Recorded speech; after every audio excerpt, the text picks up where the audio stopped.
What's happening right now is the great splintering. All of our problems are stemming from a single point.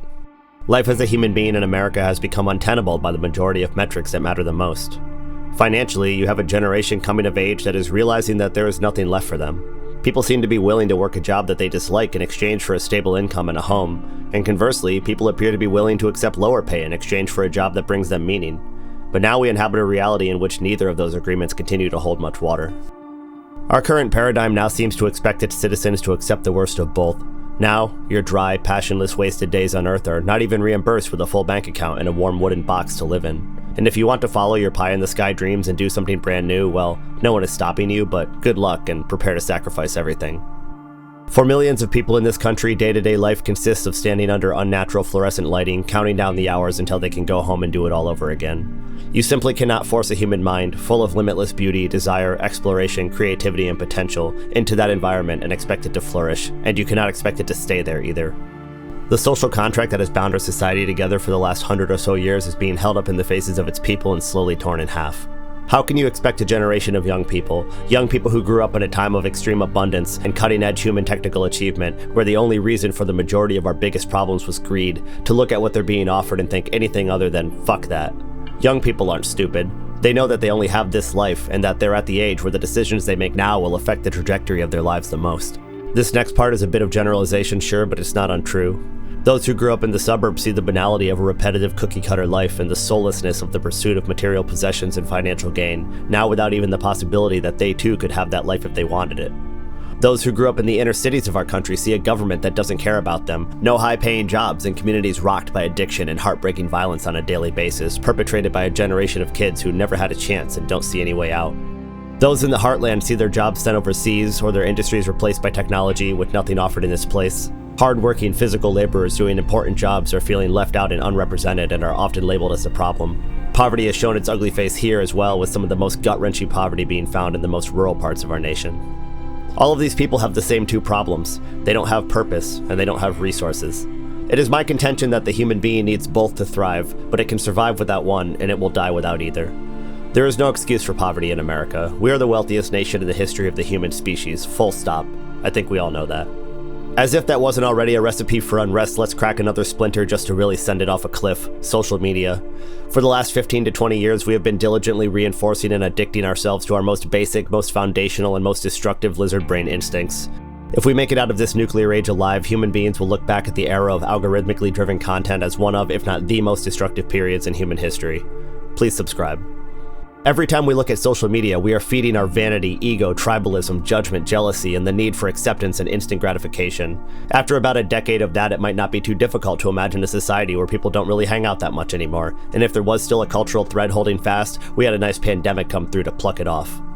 So here we are, loneliness at an all-time high, suicides at an all-time high, sitting home on a Friday night, buried in our phones. What are we looking at? Well, the latest the algorithm has to offer, of course, curated just for us by heartless lines of code.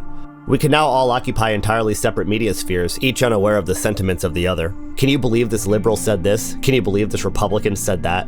Any random person with an ounce of charisma now has the opportunity to mainline their thoughts into the subconscious of however many people they can convince to listen to them, and as it should be abundantly clear, it's not that hard to get someone to listen to you. You're listening to this. This, like any superpower, can be used for good or for bad. I personally believe that the democratization of information and public thought is always preferable, but it would appear that it needs to be naturally regulated by a well-meaning, realistic, and fair society that has the best interest of its people at heart. Whatever someone is into, they can sink into a rabbit hole of validation until they are completely blind to anything else. No amount of logical persuasion, respect for their positions, or level-headed discussion will change their mind because you don't even know what they think you think, and they don't know what you think they think. Right now, our information highway is out of Mad Max, populated by roaming bands of ideas who never meet each other, never talk to each other, and eventually end up fighting. Drop that onto a planet full of broke, angry people craving connection, purpose, and validation, and you can see how we have all spun off into our separate idea spheres. We are all suffering the effects of the same broken society, but instead of coming together in solidarity, social media takes whatever positions we were already naturally inclined to and ramps them up to 11. This shouldn't have been an unexpected reaction to the way that the world has been growing over the last century. You can't just take away people's purpose and expect them not to replace it with something. Purpose is the most sacred of human possessions. Without a reason to exist, all motivation is lost, and it's only darkness and the void that waits below. This has not been unknown, and many people far more deserving of your attention than me have been warning us for decades, but like any evolving bipedal mind, we have a hard time conceptualizing the reality of the future. So we sit here with this hole in us, a hole often filled with work, family, art, religion, nationalism, or hatred, and we hand a phone to every developing mind, then just roll the dice on which rabbit hole they might happen to fall down, like some sick game of ideological plinko.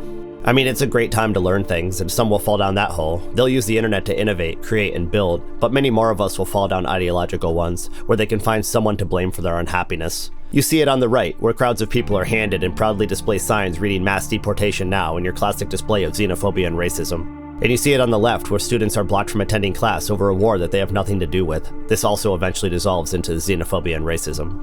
As much as I hate to say it, it seems that without purpose and resources, human beings create enemies, who can unfortunately become a pathway to both.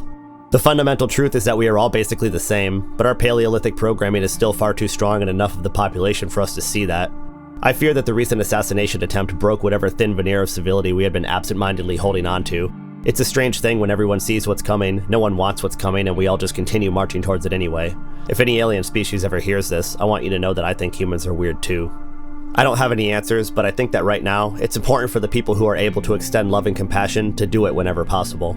Some may think that this is corny or useless, but I think it's important to integrate empathy and recognition of other people into your life at every level. Say hi to the homeless guy at the stoplight, even if you don't have anything to give him. Tell the people making your food that they're crushing it, or call that old friend when they cross your mind. Just being seen can change someone's day. I'm not naive. I know that this doesn't fix the big issues and that some people will straight up tell you to fuck off, but we are fracturing at a societal level, and it's important to remind each other that we aren't alone out here. No single person has the power to fix the world, but we each have the power to affect the world around us, and right now, we need to go out of our way to project kindness and positivity, sometimes even to those who don't deserve it, within reason. Follow your passions, take a chance, and listen to your intuition. What do you have to lose right now anyway, and what's waiting for you if you don't? I'm pretty well convinced that we don't fully understand all the forces at play in our reality, and it's been my experience that I tend to get further when I stop trying so hard. We all have a role to play, and however inconsequential it may seem, you never know how you might be affecting the world. What's that thing that soldiers say? Slow is smooth, smooth is fast. Apply that to your life and keep moving. Don't let your life stagnate. Don't lose your momentum, and spread light and color wherever you encounter darkness, for I fear that the next chapter of humanity will be dim and gray. If you've made it this far, I appreciate you taking the time to listen. My name is Colin, and I make music, although I haven't done it much lately, and I didn't make this song. This song is called Turning Point by Alan Peretz.